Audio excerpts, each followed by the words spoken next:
What's up, Kingdom listeners? It's another day, and it's a beautiful day to be alive and well. As Jermaine said, it's a beautiful day. Bless the Lord. It's another day with another word. I'm here today to share the word of God with you. I trust that you are blessed wherever you are listening to the sound of my voice at this present time. Today, I want to speak to you on a topic that we have been exploring: mega faith. Glory be to God. And mega faith is something that it is very important that we understand what it means to tap into mega faith. It's a kind of faith that is crazy. It's a kind of faith that you don't see how it's going to work out, but you know that if you trust God, that whatever you hope to achieve in God will come to life. Not hope to achieve in yourself, because if God is in the direction, if God is in the lead, you can achieve anything. This morning, I want to take your attention to Matthew 8. And in Matthew 8, we want to look at the key verse, Matthew 8, verse 10. That's my key verse this morning. But I want to read a bit this morning of Matthew 8, starting from verse 5 down. Let's get straight into this devotion. So the Bible said in Matthew 8, verses 5, it said, "And when Jesus was entered into Capernaum, there came unto him a centurion, beseeching him, and saying, Lord, my servant lieth at home sick of the palsy, grievously tormented. And Jesus said unto him, I will come and heal him. The centurion answered and said, Lord, I am not worthy that thou shouldest come under my roof, but speak the word only, and my servant shall be healed." I like this verse also. So here it is, that we are confronted with a situation in which the Bible said a centurion man, a man that had influence, a man that had authority. He had a servant who was sick. And in the process of the servant being sick, he was seeking help for the servant. Now he must have heard of Jesus. And when he heard of Jesus, he went looking and he found Jesus. He explained his situation to Jesus.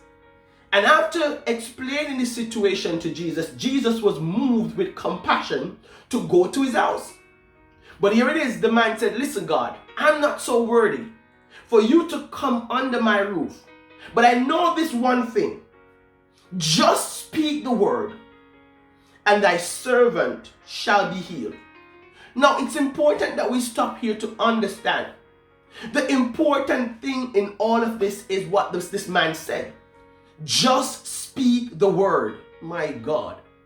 Which in essence, it means that he had enough faith in God to know that the word of God is powerful enough to change a dead situation into life, a sick situation into victory, a situation that was hopeless into change, because it was the word from the beginning that created the world. When God made the world, he said, let there be, and there was. So this man knew about the power that is in the word. In essence, faith is believing what you speak and knowing that it will come to life. So the man said, God, just speak that word and I know that it can happen, because guess what? He went on to say, for I am a man under authority, having the soldiers under me. And I say to the man, go, and he goeth, and to another, come, and he cometh, and my servant, do this, and he do it. So he knew the power of influence and impact and authority.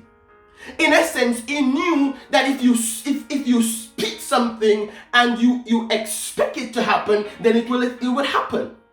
So just as how he was a man under authority, and when he spoke to his soldiers, they had to command. He's saying that when you believe in God and you live in his authority, you just need to believe in the word that God speaks. Just as how we believe that when he speaks to his servant, they have to listen. You got the authority in you to speak to the situations in your life and expect them to come to life. That's what greater faith means. That's what mega faith means. You don't see the outcome. The sick man was dying, but this man had the faith that if God speaks the word, change will come. Many times we don't trust God to bring the change. We hope to see the change, but we don't trust. We don't completely believe in the change. And guess what? This is what Jesus said. And when Jesus heard it, he marveled and said to them that followed, verily, meaning truly, I say unto you, I have not found so great faith, no, not in Israel. Now, this is what we want to talk about today. Great faith equals to mega faith. This man had great faith to trust God. In the midst of a crisis, he knew that if God spoke a word, situation will change. I don't know what you're going through this morning, but you still serve the God who speaks word every day. Because when God speaks word into your situation, it has to change. But greater faith requires authority. And this authority is not coming from self. This authority is coming from your source. You know who God is and you trust that God will do what he does every day. If God can bless people every day, he can bless you. If God can heal people every day, he can heal you. If God can deliver people every day, he can deliver you. You just need to have a greater faith to believe that though you go through this situation that seems so hopeless, God is coming through for you. God is working things out for you.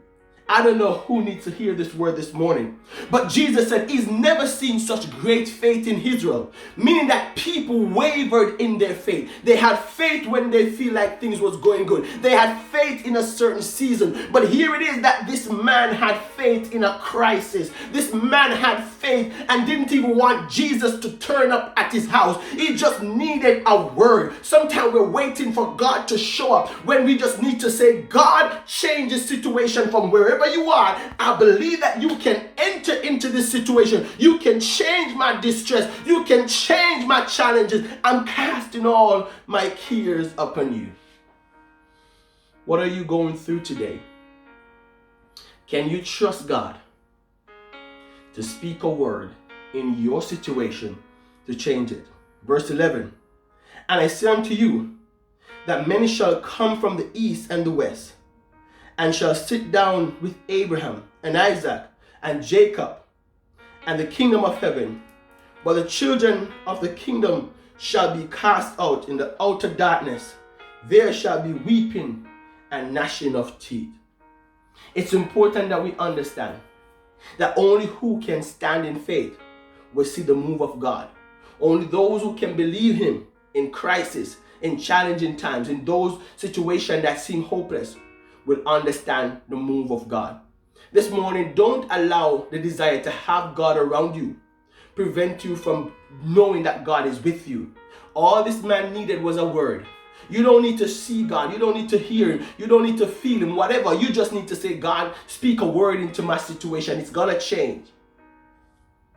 Even if God don't show up 4 days late, there's still a word, because when he came to Lazarus' grave, all he did was to speak a word and Lazarus came out of that grave. All you need from God is just a word. But do you have a great faith to trust the word of God, that when God speaks into your situation, it's going to change? But you got to believe. You got to believe. Will you believe him today? Will you trust him? I hope you're blessed today by this word. It's a beautiful day. It's time to get your great faith. Don't just live wavering, doubting.